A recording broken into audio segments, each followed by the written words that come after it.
आप प्रणाम साथियों, मैं अभिषेक तिवारी हूं। आज मुद्दे की बात में हम चर्चा करेंगे लोकसभा चुनाव 2024 की।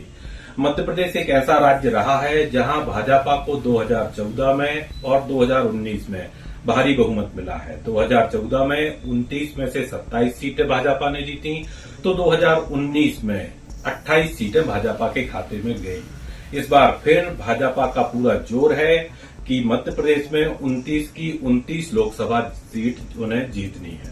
नई बात यह है कि भाजपा की पुरानी और परंपरागत राजनीति से इतर इस बार कुछ ऐसा वर्ग है, पूरे मध्य प्रदेश में एक बुद्धिजीवी वर्ग है जो पिछले 10 साल से प्रधानमंत्री नरेंद्र मोदी की रीति नीति और कार्यकाल से बड़ा प्रभावित है। भाजपा के पुराने समर्थित रहते हुए जो प्रत्यक्ष राजनीति में तो नहीं है, लेकिन इस बार वह लोकसभा क्षेत्रों से अपनी दावेदारी कर रहे हैं। सागर लोकसभा क्षेत्र से शहर के जाने माने चार्टर्ड अकाउंटेंट श्री आर.डी. बड़ौनिया भी अपनी दावेदारी में हैं। आज मुद्दे की बात में हम उन्हीं से चर्चा करेंगे। भाई साहब, बहुत बहुत स्वागत है आपका हमारे खास कार्यक्रम व्यक्ति विशेष में। नमस्कार तिवारी जी, और आपके दर्शकों के लिए भी मेरा बहुत बहुत नमस्कार।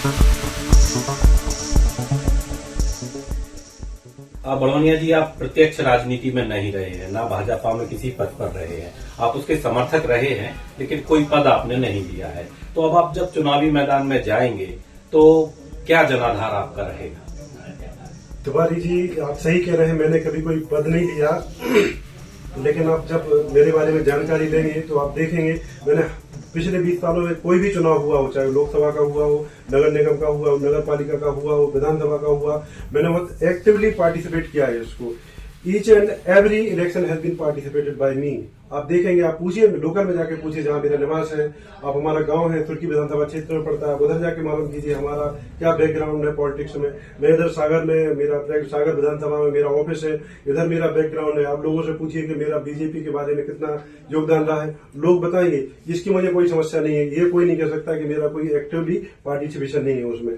मैं हमेशा एक्टिव रहा हूं और पार्टी इस चीज को भली भांति समझती है, और मेरी उपस्थिति तीन विधानसभाओं में रही है, सुर्की विधानसभा, नरियावली विधानसभा और ये सागर विधानसभा।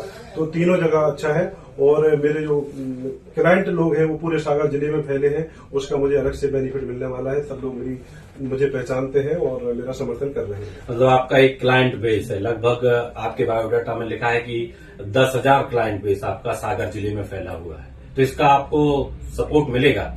जी बिल्कुल मिलेगा। 10,000 क्लाइंट बेस है, मतलब 10,000 परिवार है हमारे पास। जो 10,000 परिवार वो मेरे बारे में जानते हैं, अच्छे से जानते हैं कि बड़ौनिया जी का नेचर क्या है, क्या समाज सेवा में रुचि रखती है, क्या कोई दाग लगा है तो वो भी पता है। मैं भगवान का थैंक बोलता हूँ कि कभी मेरे ऊपर कोई ऐसा दाग नहीं लगा। मेरी छवि है जो साफ सुथरी है, तो उसका फायदा निश्चित रूप से मिलना है, क्यों नहीं मिलेगा। सभी मेरे क्लाइंट लोग फोन लगा कर मुझे बता रहे हैं कि भाई साहब आप आइए, बिल्कुल हम सपोर्ट करेंगे आपका, चाहे वो किसी जाति धर्म से हो। सभी प्रकार के लोग आ रहे हैं और समर्थन में आ रहे हैं। पिछले 3 दशक से आपका परिवार और आप संघ और भाजपा के विचारधारा के समर्थक रहे हैं। इस बार प्रत्यक्ष राजनीति में आने का मन कैसे बना लिया?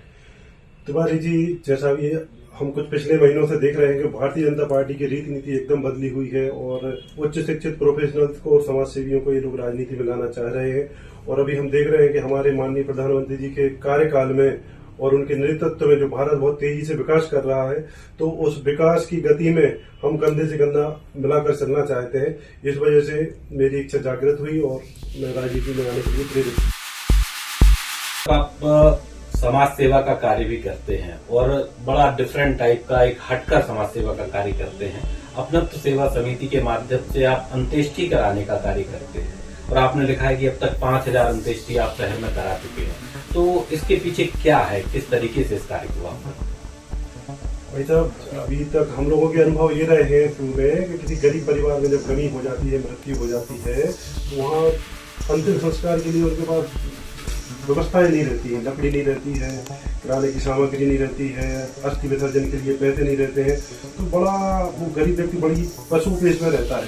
तो ये सब हम लोगों ने देखा, तो उसके लिए हम लोगों ने अपनत्व सेवा समिति बनाई थी, और उसमें हम लोग ये काम करते हैं। और हम लोगों ने सारे शहर में ऐसे स्वयंसेवक नियुक्त करके रखे हैं, तो उनके पास गरीब व्यक्ति जाता है, बाकायदा हम लोग पर्ची काट देते हैं, तो किराने की सामग्री और लकड़ी, कफन, मटकी वगैरह जो भी सामान लगता है वो संबंधित परिवार तक पहुंचा दी जाती है। इस प्रकार से हम लोग कार्य करते हैं और जिस परिवार में कमी होती है उधर हम लोग 2 दिन तक खाना भी भेजते हैं और उसके बाद अस्थि विसर्जन के लिए हम लोग सहायता करते हैं। तो 2 लोगों के लिए आने जाने की सारी व्यवस्थाएं करते हैं। तो पूरे जिले में इस तरह का नेटवर्क है आपका आत्महत्या सेवा समिति? हाँ, ये अभी सागर मकरोनिया सदर में है और भविष्य में ये सब बढ़ाने का इरादा है और कुछ हद तक अपन राजनीति में इसलिए जाने की सोच रहे हैं।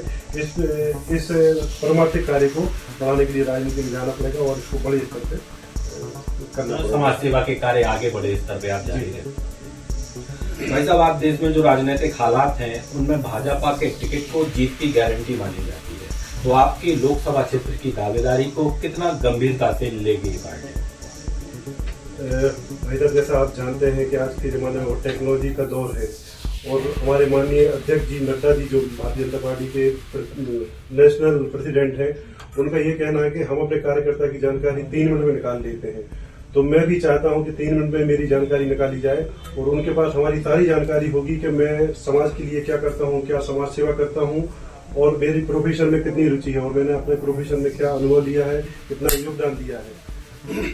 तो और इस कड़ी में हम अपने उच्च जो हमारे नेताजी हैं संगठन में जो है उधर जाके मिलना है, दिल्ली में मिलना है, भोपाल में मिलना है। हमने अपने कार्यों से अवगत कराया है, हमने अपना बायोडाटा दिया है। तो मुझे लग रहा है ये सब उनकी जानकारी में है और इन सब की तरफ से बहुत अच्छा पॉजिटिव और एक रुझान सामने आ रहा है। मुझे लग रहा है कि मुझे ये पार्टी अवसर देगी। जब आप औद्योगिक विकास को लेकर बड़े गंभीर मुझे दिखाई दे रहे हैं, तो ये समस्या तो सारे बुंदेलखंड की है, तो इसको लेकर कोई रोड मैप है आपके पास क्या? तिवारी जी, आपने सही कहा। मुझे भी जब हम लोग की कॉन्फ्रेंस होती है, बाहर जाके कहीं देखते हैं कि हमारे जो प्रोफेशनल बिल्डर्स हैं, प्रोफेशनल कोलीग्स हैं, वो बड़ी बड़ी इंडस्ट्री की बात करते हैं और हमारे सागर में उतनी बड़ी इंडस्ट्री नहीं है। अभी पिछले ही हफ्ते की बात है, हम एक बैंकर के साथ में एक अपने क्लाइंट का केस डिस्कस कर रहे थे। उनका भी कहना था कि सर अब आपके सागर में फैक्ट्रीज क्यों नहीं है, फैक्ट्रीज का धुआं क्यों नहीं दिखाई देता है। तो मुझे बड़ा अंदर बहुत क्षोभ हुआ था। तो तभी मैंने सोचा था कि अब मैं इस लाइन में अब जा रहा हूँ तो इंडस्ट्री पे बहुत ज्यादा ध्यान दूंगा, बहुत ज्यादा फोकस रखूंगा। तो जो भारतीय जनता पार्टी की नीतियां हैं उसमें इतने अच्छे स्कीम्स हैं तो उसमें प्रोजेक्ट लगाए जा सकते हैं, एग्रीकल्चर फील्ड में लगा सकते हैं, फूड प्रोसेसिंग में लगाए जा सकते हैं और बहुत सारे लोकल इंडस्ट्री है, इनको प्रमोट करने के लिए बहुत सारी इंडस्ट्री इधर लगाई जा सकती हैं। बस इसके लिए थोड़ा प्रयास करने की आवश्यकता और थोड़े से प्रयास से ही इधर बड़े बड़े काम हो सकते हैं।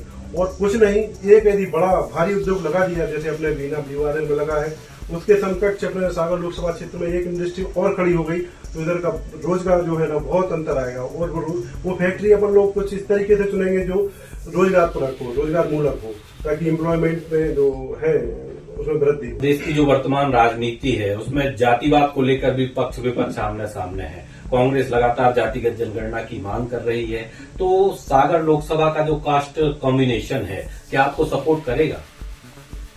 तिवारी जी, ये जो जातिगत वाली बातें हैं ये बहुत पुरानी बातें हो चुकी हैं। हम नए भारत में प्रवेश कर चुके हैं और हमारे माननीय प्रधानमंत्री जी ने नई 4 जातियां बताई हैं, youth, women, poor and farmer.